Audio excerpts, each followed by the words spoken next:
Hello friends, स्वागत है आप सबका आपका अपना यूट्यूब चैनल अब पढ़ेगा इंडिया में। आज हम लोग इस वीडियो में देखेंगे जो हम लोगों ने बीपीएससी 68 प्री के लिए जो हम लोगों ने आस्था आईएएस का जो प्रैक्टिस सेट स्टार्ट कर रखा है उस सीरीज में आज आगे बढ़ते हुए हम लोग देखेंगे प्रैक्टिस सेट नंबर 2। यह जो है वो आस्था आईएएस के द्वारा पब्लिश की गई है। इस टेस्ट 2 में हम लोग हिस्ट्री में एंशिएंट और मेडिएवल के जितने भी सारे क्वेश्चंस दिए गए हैं वो सारे क्वेश्चंस को एक एक कर देखेंगे। इसके पहले सेट नंबर 1 जो कि फुल लेंथ टेस्ट है वो ऑलरेडी अपलोडेड है, अगर आप नहीं देखे हैं तो जाकर प्लेलिस्ट से देख सकते हैं। तो चलिए अब बढ़ते हैं अपने क्वेश्चंस की तरफ। आज का जो हमारा पहला क्वेश्चन है वो यह कह रहा है कि भारतीय इतिहास को जानने के साधनों में सम्मिलित तत्व कौन से हैं।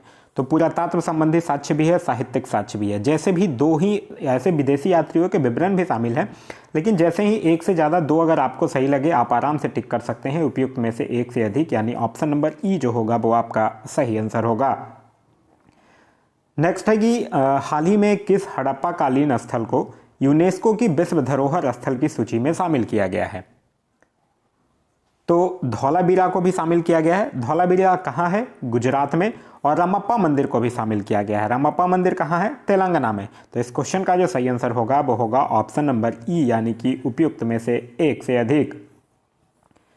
नेक्स्ट है कि किस स्थान पर स्त्री पुरुष को एक साथ दफनाने का साक्ष्य मिलता है। तो यह जो है वो कहाँ से मिलता है? राखीगढ़ी हरियाणा से मिलता है। तो इस क्वेश्चन का सही आंसर होगा वो होगा option number D, Rakhigarhi Haryana से। याद रखिएगा राखीगढ़ी जो था वो घग्गर नदी के किनारे था। इसके उत्खननकर्ता का नाम है सूरजभान सिंह और यहाँ से राखीगढ़ी से ताम्र उपकरण का भी साक्ष्य जो है वो प्राप्त हुआ है। नेक्स्ट है कि निम्नलिखित में से किस एक स्थान पर सिंधु घाटी सभ्यता से संबंध खगोलीय वेधशाला जो है वो प्राप्त हुई है। तो खगोलीय वेधशाला जो है वो प्राप्त हुआ है धौलावीरा गुजरात से। तो इस क्वेश्चन का सही आंसर होगा वो होगा option number B, Dholavira Gujarat. और यह है किस नदी के किनारे? लूनी नदी के किनारे। और इसके धौलावीरा के उत्खननकर्ता जो थे वो थे जेपी जोशी और रविंद्र सिंह बिष्ट।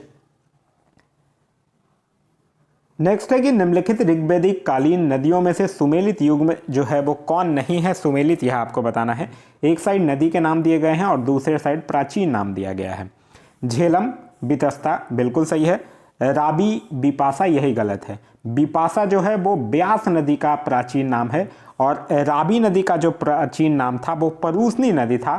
तो ये सेकंड जो होगा वो आपका सही आंसर होगा। बाद बाकी गंडक, सदा, नीरा, सतलुज, सौद्री ये बिल्कुल सही है। तो इस क्वेश्चन का जो सही आंसर होगा वो होगा ऑप्शन नंबर बी। नेक्स्ट है कि सैंधव कालीन स्थल कांगोडोर किस क्षेत्र में अवस्थित है। तो यह जो है वो बलूचिस्तान के पाकिस्तान में। तो इस क्वेश्चन का सही आंसर होगा वो होगा ऑप्शन नंबर ए, पाकिस्तान। और यह जो था वो किस नदी के किनारे? दासक नदी के किनारे, ध्यान रखिएगा। नेक्स्ट है कि ऋग्वेदीन कालीन नदियों में कुंभा नाम जो है वो किस नदी के लिए प्रयुक्त हुआ है। तो देखिए कुंभा जो हुआ है ये कुर्रम तो नहीं है, ये कुर्रम से आप याद रख सकते हैं कुब्र, ठीक है, कंफ्यूज नहीं होना है। गोमल से आप लोग याद रख सकते हैं गोमती और घग्गर से आप लोग याद रख सकते हैं सरस्वती। और बाद बाकी कुंभा नाम जो है वो किस नदी के लिए प्रयुक्त हुआ था? तो काबुल के लिए। तो इस क्वेश्चन का सही आंसर होगा वो होगा option number B, Kabul. Next है कि उत्तर वैदिक काल के संबंध में असत्य कथन का चयन कीजिए। स्त्रियों का स्थान जो है वो पुरुषों से नीचे और उनके अधीनस्थ माना जाने लगा, ये बिल्कुल सही है। फिर है कि इस काल में स्त्रियों से पैतृक संपत्ति का अधिकार छीन लिया गया और सभा में प्रवेश वर्जित हो गया, ये भी सही है। फिर है ऋग्वेद के अनुसार उत्तर वैदिक काल में वैश्य राजस्व नहीं चुकाते थे, ये गलत है क्योंकि ये वैश्य राजस्व चुकाते थे। तो इस क्वेश्चन का जो सही आंसर होगा वो होगा option number C. Next question कह रहा है कि 6ठी शताब्दी ईसा पूर्व के 16 महाजनपदों के विषय में निम्नलिखित में से किस बौद्ध ग्रंथ में सूचना मिलती है। तो 16 महाजनपदों के विषय में जो मिलती है वो बौद्ध ग्रंथ के अंगुत्तर निकाय से मिलती है। तो इस क्वेश्चन का सही आंसर है ऑप्शन नंबर डी, अंगुत्तर निकाय। साथ ही साथ याद रखिएगा ये 16 महाजनपदों के विषय में जो जैन ग्रंथ है एक भगवती सूत्र, उसमें भी 16 राज्यों का उल्लेख जो है वो किया गया है। नेक्स्ट है कि निम्नलिखित युग्म पर विचार कीजिए। एक साइड प्राप्त साक्ष्य है और दूसरे साइड स्थान है। कह रहा प्रथम कृषि का साक्ष्य जो होगा वो मेहरगढ़ के साथ मैच करेगा। फिर पशुपालन का प्रथम साक्ष्य जो है वो आदमगढ़ के साथ मैच करेगा। मातृ देवी की लघु मूर्ति जो है वो इनाम गांव के साथ मैच करेगा और हड्डी के औजार जो है वो चिरांद के साथ मैच करेगा। क्लियर है? नेक्स्ट है कि उत्तर वैदिक काल में किसको आर्य संस्कृति का धूर समझा जाता था? तो यह जो है वो अंग मगध को समझा जाता था। तो इस क्वेश्चन का सही आंसर होगा वो होगा ऑप्शन नंबर ए। नेक्स्ट है कि वैदिक युगीन सभा होती थी। तो वैदिक युगीन सभा जो होती थी वो मंत्री परिषद होती थी। तो इस क्वेश्चन का सही आंसर होगा वो होगा ऑप्शन नंबर सी, मंत्री परिषद होती थी। एक चीज याद रखिएगा, ऋग्वेद की अगर बात करते हैं तो ऋग्वेद में जो सभा शब्द है वो 8 बार प्रयोग हुआ है, ध्यान रखिएगा। नेक्स्ट है कि ऋग्वेद में सर्वाधिक पवित्र नदी माना गया है। तो ऋग्वेद में सर्वाधिक पवित्र नदी जो है वो सरस्वती नदी को माना गया है। तो इस क्वेश्चन का सही आंसर होगा वो होगा ऑप्शन नंबर बी, सरस्वती। याद रखिएगा, सरस्वती को नदी तमा मतलब नदियों में सर्वश्रेष्ठ जो है वो कहा गया है। नेक्स्ट है कि ऋग्वेद में बहतु शब्द का उल्लेख जो है वो निम्नलिखित में से किसके लिए प्रयुक्त हुआ है? तो बहतु शब्द का प्रयोग जो है वो कन्या की विदाई के समय दिए जाने वाले उपहार के लिए प्रयुक्त हुआ है। तो इस क्वेश्चन का जो सही आंसर होगा वो होगा ऑप्शन नंबर सी, कन्या की विदाई के समय दिए जाने वाले उपहार के लिए। नेक्स्ट है कि जैन धर्म में संलेखना से क्या अभिप्राय है? तो संलेखना का मतलब होता था, संलेखना जो होता था जैन धर्म में वो एक प्राण त्यागने की विधि एक हुआ करती थी। तो इस क्वेश्चन का सही आंसर होगा वो होगा ऑप्शन नंबर सी, प्राण त्यागने की एक विधि थी। नेक्स्ट क्वेश्चन है हमारा क्वेश्चन नंबर 16। कह रहा है कि निम्नलिखित में से कौन से शासक जो थे वो जैन धर्म में आस्था नहीं रखता था? तो जैन धर्म का अनुयायी जो उदयीन जो था वो जैन धर्म का ही अनुयायी था, तो यह तो रखता ही था। चंद्रगुप्त मौर्य भी रखता था, क्योंकि इसने आपने पढ़ा होगा कि यह जो एक जैन गुरु भद्रबाहु से दीक्षा भी लिया था। कलिंग शासक खालवेल भी रखता था, अमोघवर्ष भी रखता था। तो इस क्वेश्चन का जो सही आंसर होगा वो होगा ऑप्शन नंबर ई, उपयुक्त में से कोई नहीं।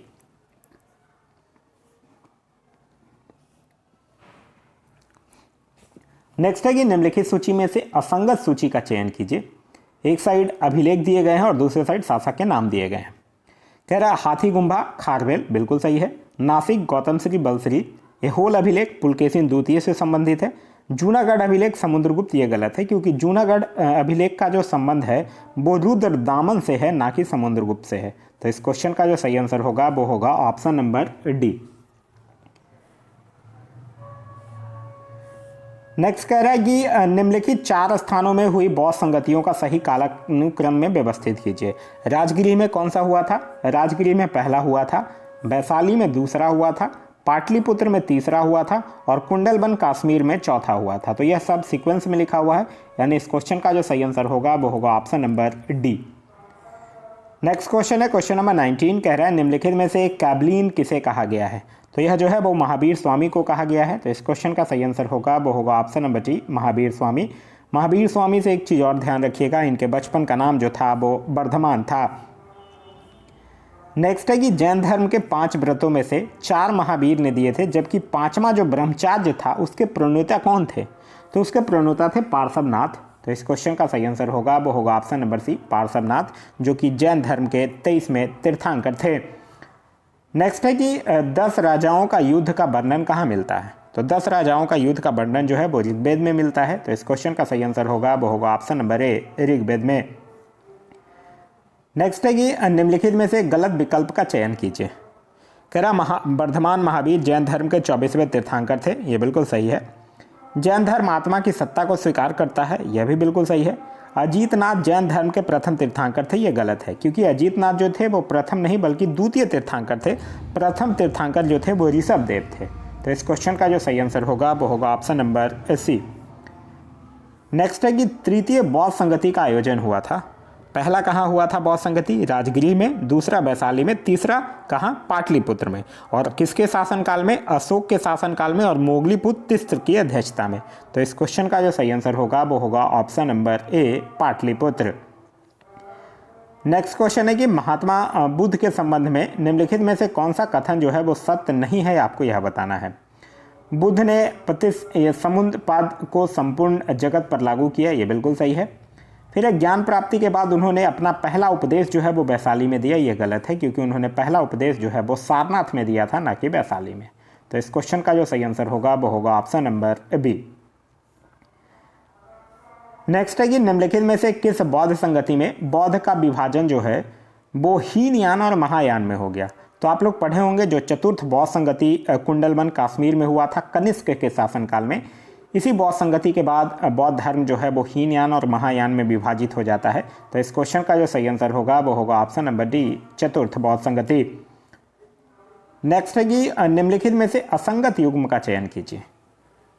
कह रहा है वैश्विक दर्शन महर्षि बदरायन, यही गलत है क्योंकि वैश्विक दर्शन की अगर बात करते हैं तो ये महर्षि कनाद होना चाहिए। तो इस क्वेश्चन का जो सही आंसर होगा वो होगा ऑप्शन नंबर ए। नेक्स्ट है कि अशोक के किस शिलालेख में जनता को धार्मिक जीवन जीने की प्रेरणा का उल्लेख मिलता है? ये अशोक के 14वें शिलालेख से मिलता है। तो इस क्वेश्चन का सही आंसर होगा वो होगा ऑप्शन नंबर डी, अशोक के 14वें शिलालेख से।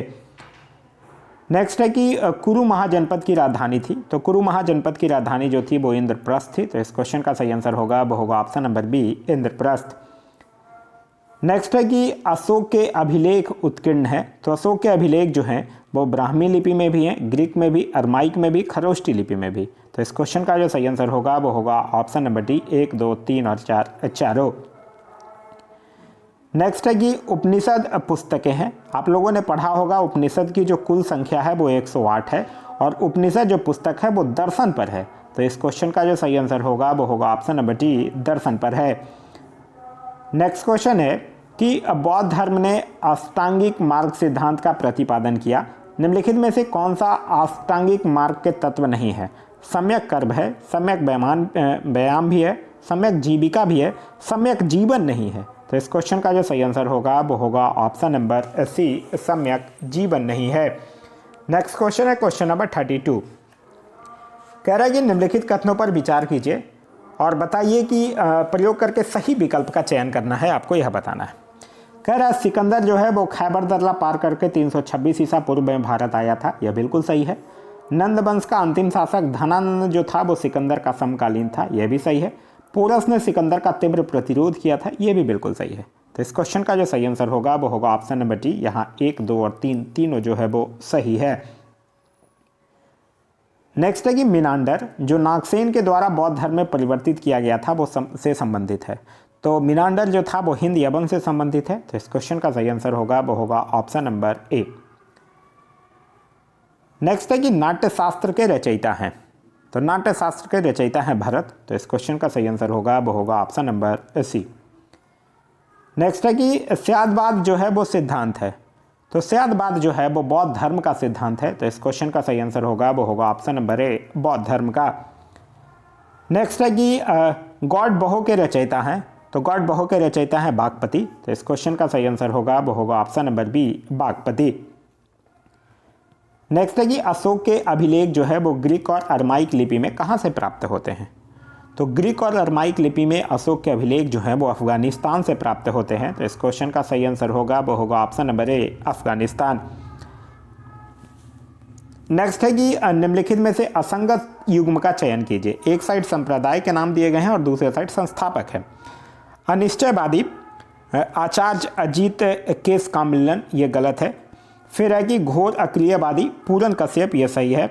आजीवक मखलीपुत्र गोसाल, ये भी सही है। भौतिकवादी संजय बेठलीपुत्र, ये गलत है। भौतिकवादी ये हो जाएगा आचार्य अजीत केस का मिलन।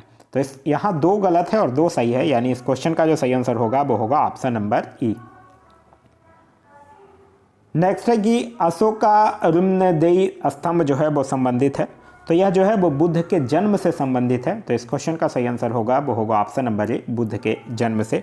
याद रखिएगा गौतम बुद्ध का जो जन्म है वो 563 ईसा पूर्व में कपिल वस्तु के लुम्बिनी नामक स्थान पर हुआ था।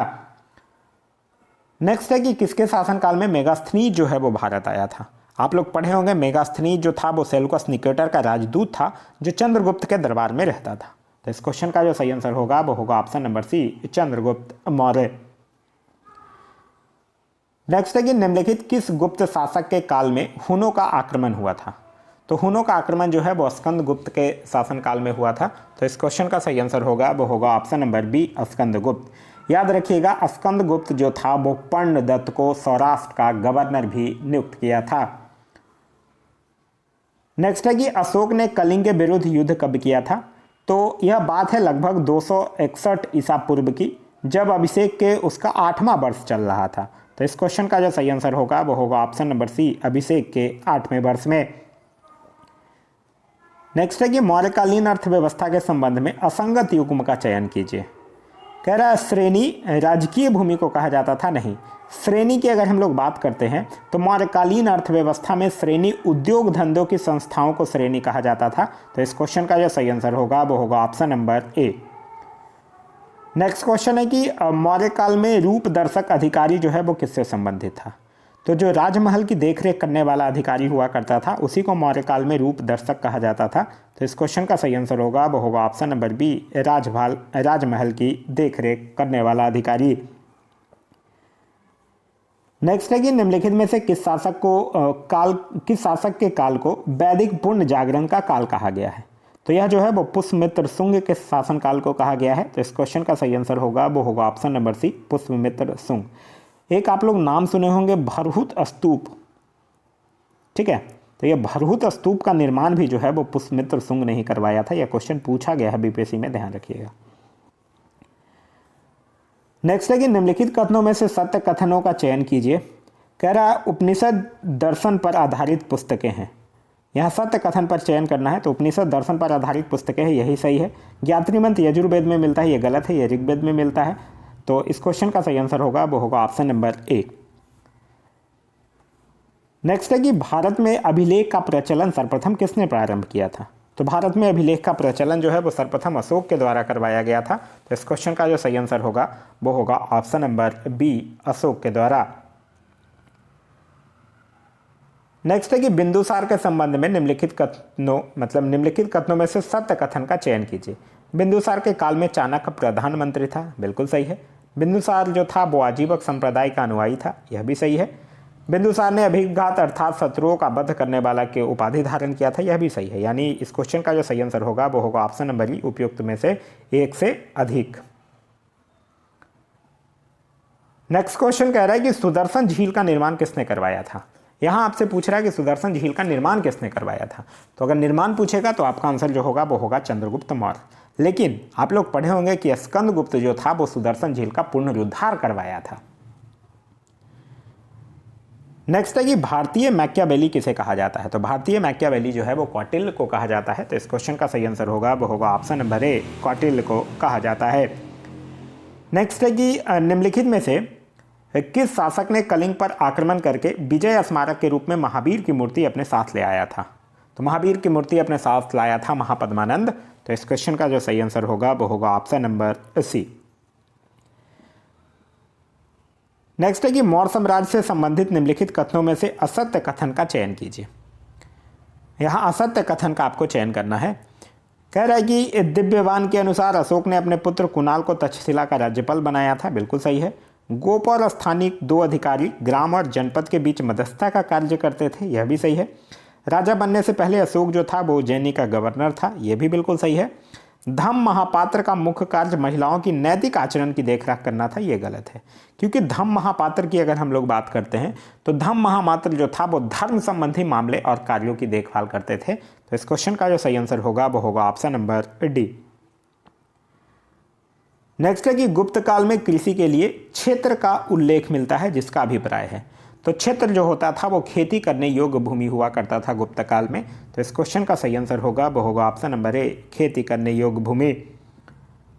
नेक्स्ट है कि किस शासक के दरबार में 9 रत्न के प्रमाण मिलते हैं। तो 9 रत्न के प्रमाण जो है वो चंद्रगुप्त द्वितीय के दरबार में मिलते हैं। तो इस क्वेश्चन का सही आंसर होगा वो होगा ऑप्शन नंबर सी, चंद्रगुप्त द्वितीय, जिसने कि विक्रमादित्य की भी उपाधि धारण किया था। नेक्स्ट है कि चोल प्रशासन का सुसंगठित स्वरूप क्रमशः था। तो वो था मंडलम, बलनाडु, नाडु और कोट्टम। तो इस क्वेश्चन का सही आंसर होगा वो होगा ऑप्शन नंबर ए।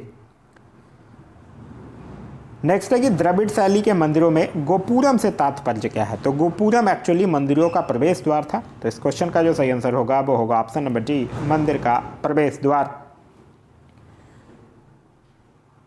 नेक्स्ट है कि संगम काल में उरियोर किसके लिए विख्यात था।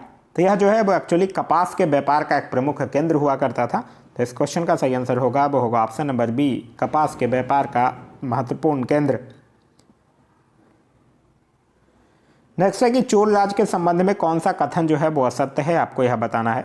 इसका क्षेत्र जो है वो पेन्नार और बेल्लार नदियों के मध्य स्थित था, बिल्कुल सही है। संगमकालीन चोल शासकों में करिकाल सबसे महत्वपूर्ण शासक था, यह भी सही है। फिर है कि चोल वंश का प्रथम राजा उदयन जेरल था, नहीं, चोल वंश का जो संस्थापक था वो विजयालाल था, आप लोग पढ़े होंगे। तो इस क्वेश्चन का जो सही आंसर होगा वो होगा ऑप्शन नंबर सी। नेक्स्ट है कि निम्नलिखित कथनों पर विचार कीजिए और कौन सही है आपको यह बताना है। नहीं, इसमें से कौन असत्य है यह बताना है। कह रहा संगम काल में काली मिर्च के लिए एवं प्रिय शब्द का प्रयोग होता था, बिल्कुल सही है। संगम काल में अरिकामेडु पश्चिम तट पर एक प्रमुख बंदरगाह तथा व्यापारिक केंद्र था, यह भी सही है। संगमकालीन शासक युद्ध प्रेमी थे, यह भी सही है। संगम साहित्य में दासी के लिए बेनीगर शब्द का प्रयोग हुआ था, यह गलत है, क्योंकि दासी के लिए संगम काल में अधिमाई शब्द का प्रयोग हुआ था, याद रखिएगा। तो सिर्फ और सिर्फ 4 गलत है और पहला, दूसरा और तीसरा जो है वो सही है। नेक्स्ट है कि निम्नलिखित में से किस राजवंश के विषय में मेगास्थनीज ने कहा है कि यह राज्य मोती के लिए प्रसिद्ध है तथा इस राज्य की शासन की बागडोर जो है वो स्त्री के हाथ में है। तो यह जो है वो किस राज्य के लिए मेगास्थनीज ने यह बात कहा है? पांडे राज्य के लिए। तो इस क्वेश्चन का जो सही आंसर होगा वो होगा ऑप्शन नंबर बी।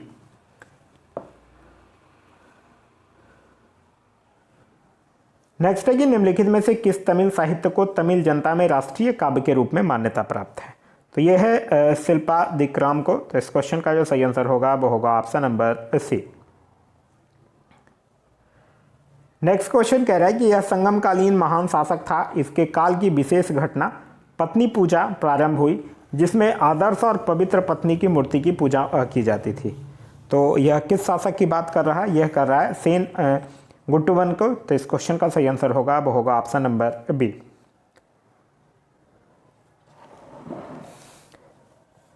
नेक्स्ट है कि संगमकालीन सामाजिक व्यवस्था में मनरम शब्द का उल्लेख निम्नलिखित में से किसके लिए हुआ था? तो यह जो हुआ था राजा के न्यायालय के लिए शब्द का उल्लेख किया गया था। तो इस क्वेश्चन का सही आंसर होगा वो होगा ऑप्शन नंबर बी, राजा का न्यायालय। नेक्स्ट है कि निम्नलिखित में से असत्य विकल्प का चयन कीजिए। कह रहा है कि भड़ौत सातवाहन काल का प्रमुख बंदरगाह एवं व्यापारिक केंद्र था, सही है। सामंतवाद का प्रथम लक्षण सातवाहन काल से ही दिखाई पड़ता है, यह भी सही है। सातवाहन की राजकीय भाषा प्रकृत तथा लिपि ब्राह्मी थी, यह भी सही है। वशिष्ठ पुत्र पुलमानी को वेदों का आश्रय कहा जाता था, यह गलत है। तो इस क्वेश्चन का जो सही आंसर होगा वो होगा ऑप्शन नंबर डी।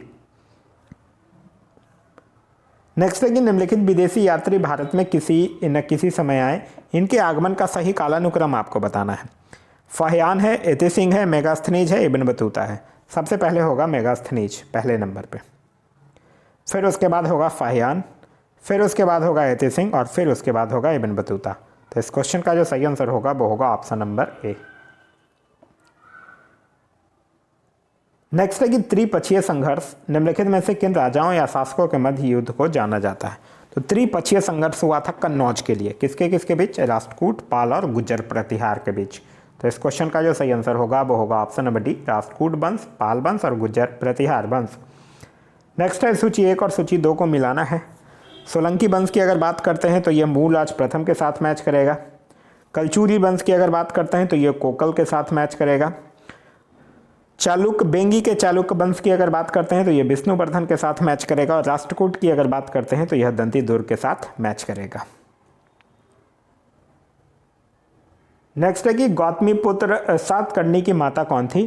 तो ये थी गौतमी बालाश्री। तो इस क्वेश्चन का सही आंसर होगा वो होगा option number C, Gautami Balashri. Next है कि निम्नलिखित में से किस राजवंश को दक्षिणापथ के स्वामी के रूप में जाना जाता है?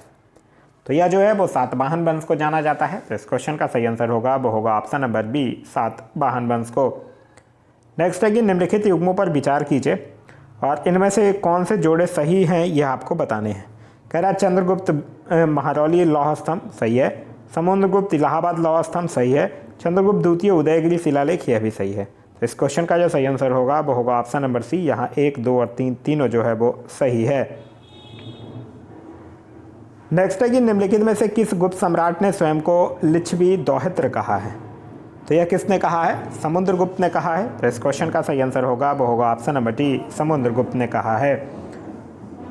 नेक्स्ट है कि इस शासक ने भारत में सोने का सिक्का जारी किया, इसके सिक्के पर शिव, नंदी तथा त्रिशूल की आकृति उत्कीर्ण है। यह बात कर रहा है बीम कट फेसिस की। तो इस क्वेश्चन का जो सही आंसर होगा वो होगा ऑप्शन नंबर डी।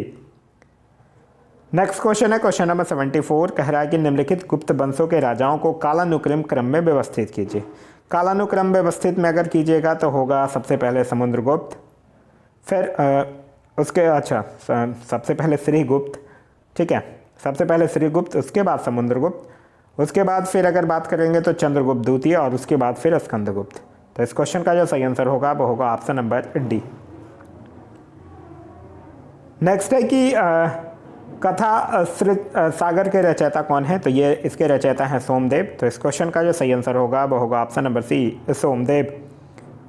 नेक्स्ट है कि परम सौगात उपाधि किसने धारण किया था? तो परम सौगात उपाधि जो है वो पाल शासकों ने धारण किया था। तो इस क्वेश्चन का सही आंसर होगा वो होगा ऑप्शन नंबर सी, पाल शासकों ने। नेक्स्ट है कि निम्नलिखित में से कौन सी गुप्त काल की औपचारिक भाषा थी? तो गुप्त काल की जो औपचारिक भाषा हुआ करती थी वो थी संस्कृत। तो इस क्वेश्चन का सही आंसर होगा वो होगा option number T, Sanskrit. Next question कह रहा है कि ये सिखों के 9वें गुरु थे। औरंगजेब द्वारा रबीसगंज यानी दिल्ली में इनकी हत्या कर दी गई थी। तो इस्लाम नहीं स्वीकार करने के कारण गुरु तेज बहादुर की हत्या किया गया था। तो इस क्वेश्चन का जो सही आंसर होगा वो होगा ऑप्शन नंबर सी, गुरु तेज बहादुर। नेक्स्ट क्वेश्चन कह रहा है कि निम्नलिखित में से कौन सा विकल्प जो है वो सही है, आपको यह बताना है। गुरु रामदास विवाह पद्धति लवन का प्रचलन, ये गलत है। विवाह पद्धति लवन का प्रचलन जो है वो गुरु अमरदास के द्वारा किया गया था, ना कि रामदास के द्वारा। गुरु हरगोबिंद गुरु ग्रंथ साहब का संकलन, ये भी गलत है। गुरु ग्रंथ साहब का संकलन जो है वो गुरु अर्जुन देव के द्वारा किया गया था।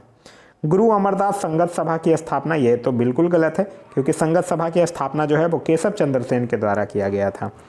गुरु गोविंद सिंह पाहुल प्रणाली की शुरुआत, ये सही है। तो इस क्वेश्चन का जो सही आंसर होगा वो होगा ऑप्शन नंबर डी। नेक्स्ट है कि रजत तरंगिणियों ग्रंथ जो है वो किस भाषा से संबंधित है? तो यह जो है वो संस्कृत से संबंधित है। तो इस क्वेश्चन का सही आंसर होगा वो होगा ऑप्शन नंबर बी, संस्कृत से संबंधित है। नेक्स्ट है कि निम्नलिखित कथनों पर विचार कीजिए और सही कथन बताइए। कह रहा है 1191 में तराइन का प्रथम युद्ध होता है, बिल्कुल सही है। मोहम्मद गोरी ने पृथ्वीराज चौहान को पराजित कर देता है, गलत है। पृथ्वीराज चौहान जो है वो मोहम्मद गोरी को पराजित करता है। फिर 1192 में तराइन के द्वितीय युद्ध होता है, बिल्कुल सही है। इसमें पृथ्वीराज चौहान ने मोहम्मद गोरी को पराजित कर देता है, ये गलत है, क्योंकि इसमें मोहम्मद गोरी जो है वो पृथ्वीराज चौहान को पराजित करता है। फिर है कि 1194 में गौरी ने चंदावर की लड़ाई लड़ता है और कन्नौज के शासक जयचंद को पराजित कर देता है, ये सही है। तो यहाँ पहला गलत है, दूसरा गलत है और तीसरा जो है वो सही है। नेक्स्ट है कि उसमें सभी बादशाही गुण विद्यमान थे सिवाय नारी तत्व के, और इसी कारण मर्दों की दृष्टि में उसके सभी गुण जो थे वो बेकार थे। रजिया बेगम के संदर्भ में यह प्रसिद्ध कथन जो है वो किसका है? तो यह किसका है? मिनहाजुद्दीन है। तो इस क्वेश्चन का जो सही आंसर होगा वो होगा option number C, Minhajuddin. Next है कि मोहम्मद हबीब ने खिलजी वंश की स्थापना को किस नाम से संबोधित किया था? तो खिलजी क्रांति के नाम से संबोधित किया था। तो इस क्वेश्चन का सही आंसर होगा वो होगा ऑप्शन नंबर सी, खिलजी क्रांति के नाम से संबोधित किया था। नेक्स्ट है कि शहंशाही शाह आलम अज दिल्ली तपालम, उपरोक्त पंक्तियाँ किस मुगल शासक के लिए व्यंग्यात्मक रूप से कही गई है? तो यह जो है वो अलाउद्दीन आलम शाह के लिए कही गई है। तो इस क्वेश्चन का सही आंसर होगा वो होगा ऑप्शन नंबर ए, अलाउद्दीन आलम शाह। नेक्स्ट है कि तारीख़ दाऊदी के लेखक अब्दुल्लाह के अनुसार निम्नलिखित में से कौन सा शासक जो है वो सिंहासन पर नहीं बैठता था? तो सिंहासन पर नहीं बैठता था बहलोल लोदी। तो इस क्वेश्चन का सही आंसर होगा वो होगा ऑप्शन नंबर ए, बहलोल लोदी। नेक्स्ट है कि इस मध्यकालीन शासक ने कई सफल सैनिक अभियान किए, लेकिन ग्वालियर को अपने राज्य में नहीं मिला पाया। इसने आगरा नामक एक नए नगर की स्थापना की और 1506 ईस्वी में आगरा को अपनी राजधानी बनाया। किसने आगरा को अपनी राजधानी बनाया था? सिकंदर लोदी ने। तो इस क्वेश्चन का जो सही आंसर होगा वो होगा option number C, Sikandar Lodi. Next है कि राजाओं के दिव्य सिद्धांत को प्रतिपादित करने वाला पहला मध्यकालीन शासक कौन था? तो राजाओं के दिव्य सिद्धांत को प्रतिपादित करने वाला पहला जो मध्यकालीन शासक था वो था बलबन। तो इस क्वेश्चन का जो सही आंसर होगा वो होगा option number B, Balban. Next है कि दिल्ली सल्तनत में मुसाफिर मुमालिक नामक अधिकारी होता था। तो मुसाफिर मुमालिक नामक अधिकारी जो होता था वो जस्ट लाइक महालेखा परीक्षक होता था। तो इस क्वेश्चन का सही आंसर होगा वो होगा option number B. Next question है कि निम्नलिखित कथनों में से सत्य कथनों का चयन कीजिए। कह रहा है खिलजी वंश के शासक तुर्क थे, और उसके बाद हाँ खिलजी वंश के शासक तुर्क थे, तो यही सही है। तो इस क्वेश्चन का जो सही आंसर होगा वो होगा ऑप्शन नंबर ए। आप लोगों ने पढ़ा होगा कि 1290 में जलालुद्दीन फिरोज खिलजी ने खिलजी वंश की स्थापना किया था। नेक्स्ट क्वेश्चन है क्वेश्चन नंबर 90। कह रहा है रजिया सुल्तान निम्नलिखित में से किस शासक की पूर्ववर्ती थी? पूर्ववर्ती पूछ रही है, तो अब यहाँ आंसर होगा बहराम शाह। तो इस क्वेश्चन का जो सही आंसर होगा वो होगा option number B, Bahram Shah. Razia Sultan से याद रखिएगा प्रथम मुस्लिम महिला थी जिसने शासन की बागडोर संभाली थी, और इसने अपनी शादी जो है वो अल्तुनिया के साथ हुई थी, इसकी शादी। नेक्स्ट है कि दिल्ली सल्तनत के किस शासक ने खुद को खलीफा घोषित किया था? तो खुद को खलीफा घोषित किया था मुबारक खिलजी ने। तो इस क्वेश्चन का सही आंसर होगा वो होगा ऑप्शन नंबर सी, मुबारक खिलजी ने। नेक्स्ट है कि निम्नलिखित तो को कालानुक्रम रूप में व्यवस्थित कीजिए। खिजर खां, बहलोल लोदी, इब्राहिम लोदी और सिकंदर लोदी। सबसे पहले होगा खिजर खां, उसके बाद होगा बहलोल लोदी, उसके बाद होगा सिकंदर लोदी और उसके बाद इब्राहिम लोदी। तो इस क्वेश्चन का जो सही आंसर हो जाएगा वो हो जाएगा ऑप्शन नंबर डी। नेक्स्ट है कि सिकंदर लोदी को किस उपनाम से फारसी में कविताएं लिखता था सिकंदर लोदी? तो गुलरुखी के नाम से। तो इस क्वेश्चन का जो सही आंसर होगा वो होगा option number B, Gulrukhi. Next question है कि किस वंश ने के सुल्तानों ने सबसे लंबे समय तक देश पर शासन किया था? सबसे लंबे समय तक शासन किया था तुगलक वंश। कब से कब तक? 1320 से लेकर 1398 तक। तो इस क्वेश्चन का सही आंसर होगा वो होगा ऑप्शन नंबर डी। नेक्स्ट है कि सल्तनत कालीन भूमिकर के संबंध में निम्नलिखित में से असंगत युग्म का चयन कीजिए। हक के सर्व, सिंचाई कर, बिल्कुल सही है। किस्मत खोती, उपहार कर, सही है। जकात, धार्मिक कर, ये गलत है। जकात जो है वो धन संपत्ति पर देना पड़ता था, ये धार्मिक कर नहीं था। तो इस क्वेश्चन का सही आंसर होगा वो होगा ऑप्शन नंबर सी। नेक्स्ट है कि निम्नलिखित इतिहासकारों में से वह इतिहासकार कौन था जो चित्तौड़ अभियान के समय अलाउद्दीन के साथ था?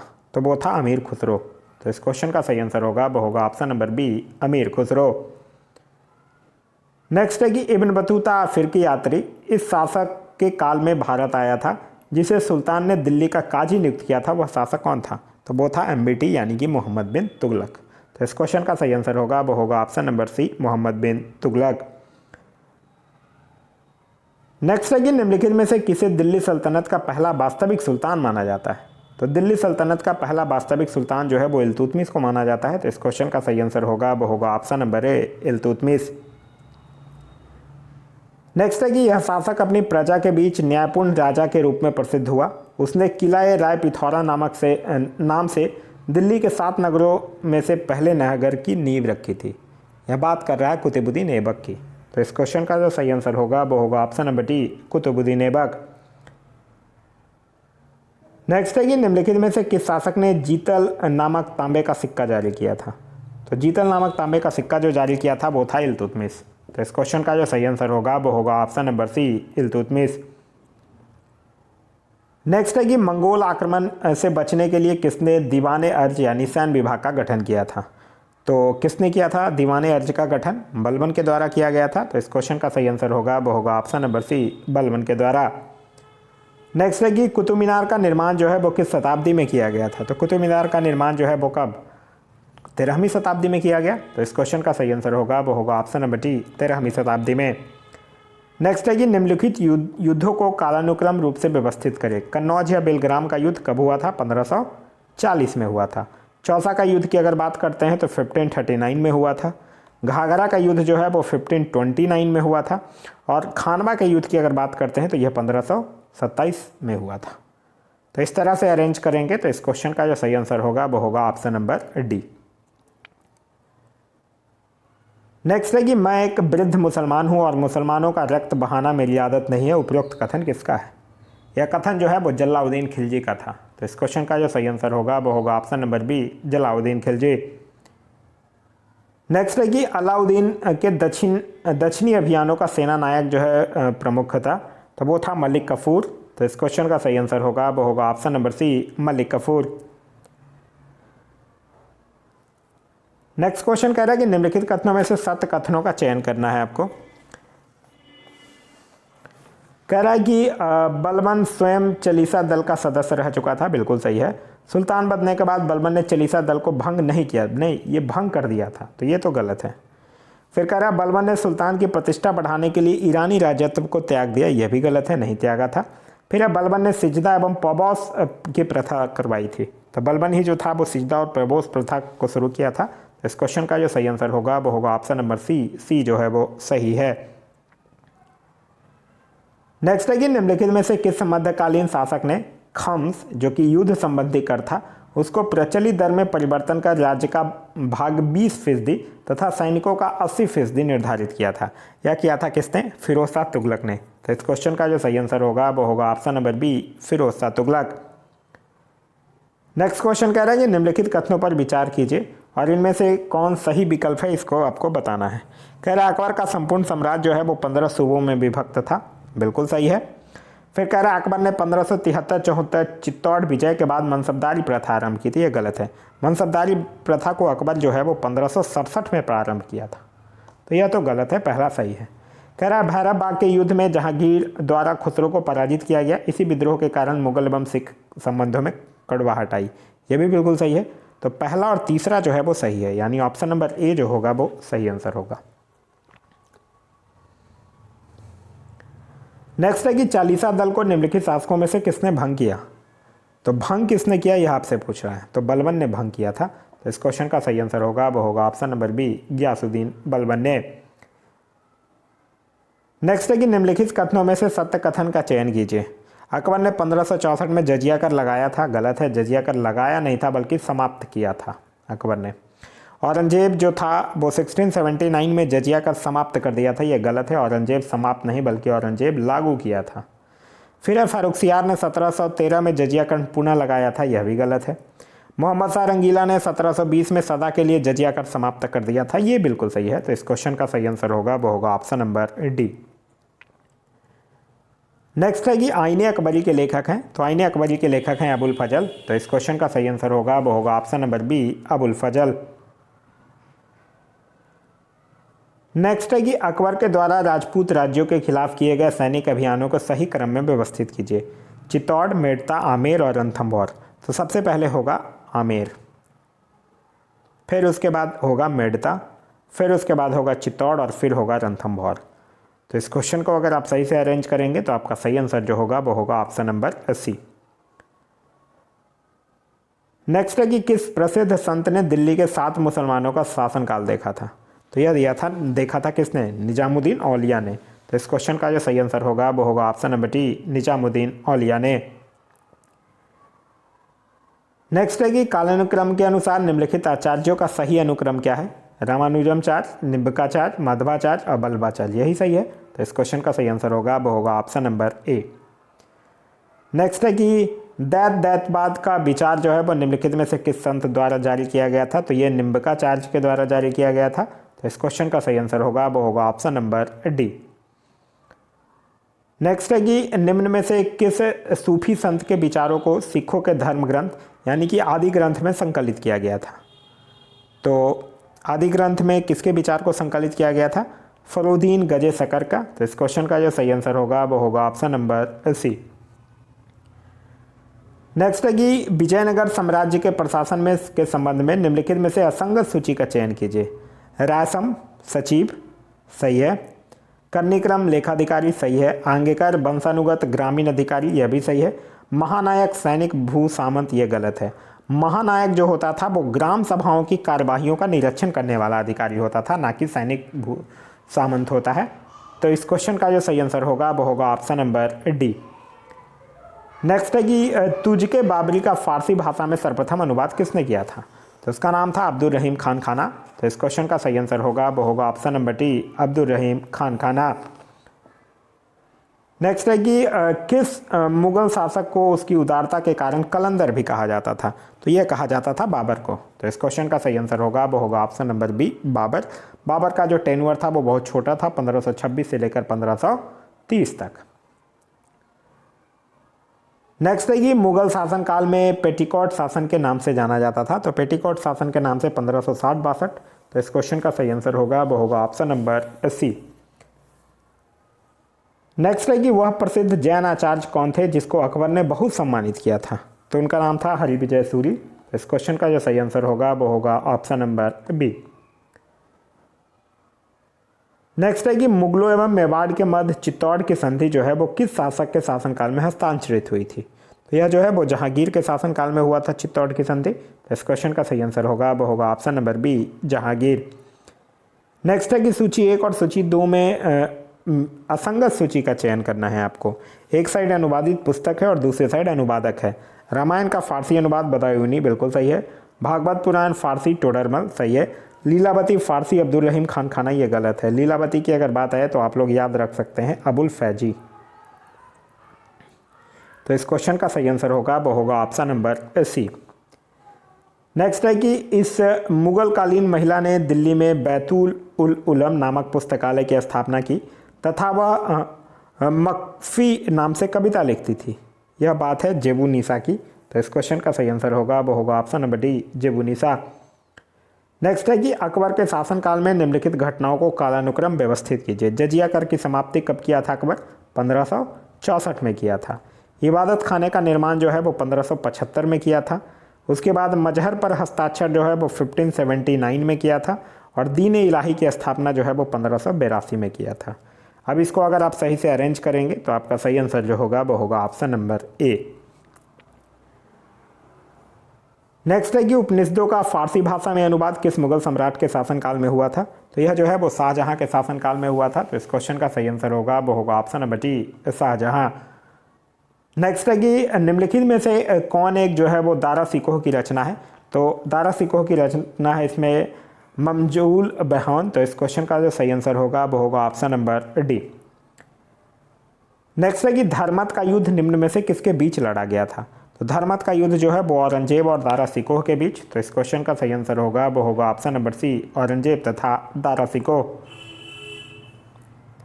नेक्स्ट है कि मुगल काल में पोलज भूमि से क्या अभिप्राय था? तो पोलज भूमि मुगल काल में उसको कहते थे जिस भूमि पर प्रतिवर्ष खेती होती थी। तो इस क्वेश्चन का जो सही आंसर होगा वो होगा ऑप्शन नंबर बी, जिस भूमि पर प्रतिवर्ष खेती होती थी। नेक्स्ट है कि सूची 1 और सूची 2 में से असंगत सूची का चयन करना है आपको। जहांगीर महल फतेहपुर सिकरी सही है। अकबर का मकबरा सिकंदरा सही है। जहांगीर का मकबरा शाहदरा लाहौर गलत है, सही है। शाहजहानाबाद आगरा ये गलत है। शाहजहानाबाद एक्चुअली ये पुरानी दिल्ली वाला क्षेत्र है। तो इस क्वेश्चन का सही आंसर होगा वो होगा ऑप्शन नंबर डी। नेक्स्ट है कि किस मुगल सेनापति के साथ शिवाजी ने 1665 ईस्वी में पुरंदर की संधि पर हस्ताक्षर किया था? तो पुरंदर की संधि जो हुआ था वो शिवाजी और जयसिंह के बीच 1665 में। तो इस क्वेश्चन का सही आंसर होगा वो होगा option number B, Jaisingh. Next है कि मुगल शासन में तांबे का सिक्का कहलाता था। तो मुगल शासन में तांबे का सिक्का जो है वो दाम कहलाता था। तो इस क्वेश्चन का सही आंसर होगा वो होगा ऑप्शन नंबर बी, दाम कहलाता था। नेक्स्ट है कि गाजी मली जो है वो किस वंश का संस्थापक था? तो गाजी मली जो है वो तुगलक वंश का संस्थापक था। तो इस क्वेश्चन का सही आंसर होगा वो होगा ऑप्शन नंबर ए, तुगलक वंश।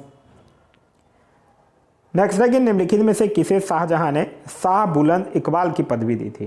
तो शाहजहां जो है वो दारा सिकोह को शाह बुलंद इकबाल की पदवी दिया था। तो इस क्वेश्चन का सही आंसर होगा वो होगा ऑप्शन नंबर ए, दारा सिकोह। नेक्स्ट है कि निम्नलिखित में से कौन सा महाजनपद 8 राज्यों का संघ था? तो 8 राज्यों का संघ जो महाजनपद था वो था बाजी। तो इस क्वेश्चन का जो सही आंसर होगा वो होगा ऑप्शन नंबर ए। नेक्स्ट क्वेश्चन कह रहा है कि ऋग्वेद में बिहार के लिए किस शब्द का प्रयोग हुआ है? तो ऋग्वेद में बिहार के लिए कीकट शब्द का प्रयोग हुआ है। तो इस क्वेश्चन का सही आंसर होगा वो होगा ऑप्शन नंबर बी, यानी कि कीकट शब्द का प्रयोग हुआ है। नेक्स्ट है कि मौर्य काल के महत्वपूर्ण साक्ष्य बिहार के किस स्थान पर पाए गए हैं? तो ये बिहार के कुम्हरार में पाया गया है। तो इस क्वेश्चन का सही आंसर होगा वो होगा ऑप्शन नंबर ए, कुम्हरार में। नेक्स्ट है कि बौद्ध ग्रंथों के अनुसार निम्नलिखित में से प्रीतिहंता माना जाता है। तो प्रीतिहंता किसको? उदायीन को कहा जाता है। तो इस क्वेश्चन का सही आंसर होगा वो होगा ऑप्शन नंबर बी। नेक्स्ट है कि निम्नलिखित में से कौन सा जो है वो मगध साम्राज्य के उत्कर्ष के कारण हुआ था? तो गंगे घाटी के केंद्र में स्थित होना, कृषि की उन्नत व्यवस्था, व्यापार की समृद्ध व्यवस्था, ये सब था। तो इस क्वेश्चन का सही आंसर होगा वो होगा ऑप्शन नंबर ई, यानी उपयुक्त में से एक से अधिक। नेक्स्ट है कि सैन मुद्रा में भगवान बुद्ध की सबसे लंबी प्रतिमा का निर्माण बिहार में कहाँ किया जा रहा है? तो यह जो है वो बिहार के बोधगया में किया जा रहा है। तो इस क्वेश्चन का सही आंसर होगा वो होगा option number A, Bodhgaya. Next है ये अशोक का निम्नलिखित में से कौन सा स्तंभ लेख जो है वो बिहार राज्य में नहीं है। तो दिल्ली टोपरा नहीं है बिहार राज्य में। तो इस क्वेश्चन का सही आंसर होगा वो होगा option number D, Delhi Topra. Next है कि निम्नलिखित में से किस शासक ने पाटलिपुत्र को बसाया था। तो पाटलिपुत्र की स्थापना किया था उदयन ने। तो इस क्वेश्चन का जो सही आंसर होगा वो होगा ऑप्शन नंबर डी, उदयन ने। नेक्स्ट है कि ओदंतपुरी विश्वविद्यालय की स्थापना किसके द्वारा किया गया था। तो यह किया गया था गोपाल के द्वारा। तो इस क्वेश्चन का सही आंसर होगा वो होगा ऑप्शन नंबर बी। नेक्स्ट है कि अकबर द्वारा बिहार की प्रांतपति किसको नियुक्त किया गया था। तो यह जो है वो मान सिंह को नियुक्त किया गया था। तो इस क्वेश्चन का सही आंसर होगा वो होगा ऑप्शन नंबर ए, मान सिंह। नेक्स्ट है कि शेरशाह की मृत्यु हुई। तो शेरशाह की मृत्यु जो है वो कब हुई थी, 1545 में, और कहाँ हुई थी, कालिंजर में हुआ था। तो इस क्वेश्चन का सही आंसर होगा वो होगा ऑप्शन नंबर बी, कालिंजर में। नेक्स्ट है कि शेरशाह का अंतिम अभियान निम्नलिखित में से किस राज्य के विरुद्ध था। तो यही कालिंजर के विरुद्ध था। तो इस क्वेश्चन का सही आंसर होगा वो होगा ऑप्शन नंबर ए। नेक्स्ट है कि तुगलक काल में बिहार की राजधानी कहाँ थी। तो तुगलक काल में बिहार की राजधानी जो थी वो बिहार शरीफ थी। तो इस क्वेश्चन का सही आंसर होगा वो होगा ऑप्शन नंबर सी, बिहार शरीफ। नेक्स्ट है कि किस विदेशी यात्री ने पटना को मुगल साम्राज्य का सबसे बड़ा नगर तथा उत्तरी भारत का सबसे बड़ा व्यापारिक केंद्र बताया था। तो किस विदेशी यात्री ने बताया था, उसका नाम था तैबनगिए। तो इस क्वेश्चन का सही आंसर होगा वो होगा ऑप्शन नंबर डी। नेक्स्ट है कि बिहार पर बख्तियार खिलजी के आक्रमण का सबसे पहले वर्णन है। तो यह है तबकात ए नासरी में। तो इस क्वेश्चन का सही आंसर होगा वो होगा ऑप्शन नंबर बी, तबकात ए नासरी। नेक्स्ट है कि निम्नलिखित में से पहला मुगल सम्राट जिसका राज्याभिषेक बिहार में हुआ था, वो था फर्रुखसियर। तो इस क्वेश्चन का जो सही आंसर होगा वो होगा ऑप्शन नंबर बी, फर्रुखसियर। तो यह था हमारा आज का वीडियो। आज का वीडियो आप लोगों को कैसा लगा कमेंट करके ज़रूर बताइएगा। साथ ही साथ इस वीडियो से कुछ सीखने के लिए मिला तो एक लाइक ज़रूर कर दीजिएगा। वीडियो पसंद आ रहा है तो अपने दोस्तों के साथ शेयर करना ना भूलें। अभी तक आप इस चैनल पर नए हैं या चैनल को सब्सक्राइब नहीं किए हैं तो चैनल को सब्सक्राइब कर लीजिए और साथ ही साथ बेल आइकन दबा लीजिए ताकि हमारे सारे वीडियो के नोटिफिकेशन जो है वो आपको मिलते रहें। इसका अगर आप लोगों को PDF चाहिए तो PDF के लिए वीडियो के दिए गए डिस्क्रिप्शन लिंक से जाकर टेलीग्राम ग्रुप ज्वाइन कर सकते हैं या फिर टेलीग्राम में जाकर सर्च कर लीजिएगा अब पढ़ेगा इंडिया। वहाँ जो ग्रुप आएगा उसको ज्वाइन कर लीजिए। वहाँ इसका PDF जो है वो प्रोवाइड करवा दिया गया है। Thanks for watching.